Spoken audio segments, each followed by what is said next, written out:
Looking at the stories, I think that the president's speech was full of positives. Well, it's like we say in journalism, media communication is usually within the optimistic perspective. The cup is usually half full and not half empty. It is that optimism that the president may have given the speech and say Nigerians should not feel diminished. They should feel strong. In his words, he said, let Nigerians understand that hard times are not forever. And I think I like that. Did you expect anything, Michael, beyond what the president said? Would you have expected the president to say something very ugly?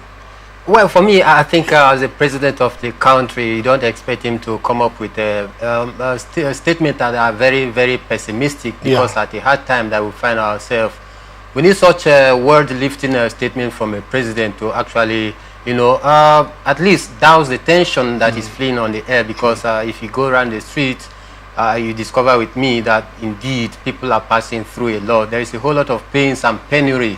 There's pauper that people are passing through out there, and the only way to at least remedy the situation is to at least give hope to the hopeless out there. And I think for me, the president of, the statement of Mr. President is right on point, because at a critical point in time that we find ourselves, we need such, solace and succor, coming from the, president, at least to tell the populace, to tell the citizenry out there that indeed he truly cares. He knows actually what they are passing through, and he's making frantic effort to ensure that he's able to ameliorate the rate of suffering that people are passing through. So for me, I think the president is right on point. But then again, you also say that, political parties and opposition parties, they also have their own cards to play as well, because if they don't, it look as though they are rubber stamp. It look as though they are not, having a check on the government of the day. Because for me, I think this is what democracy is all about. It's all about freedom of speech, freedom of expression. So for me, I think the opposition party as well, they are right on point. Looking at the realities on ground, I think you would definitely agree with me that people are passing through a whole lot out there. So there are some persons that literally cannot afford 3 square meals a day. In short, there are people that cannot afford 101, not to talk of square. So that is the issue. But then, like I said,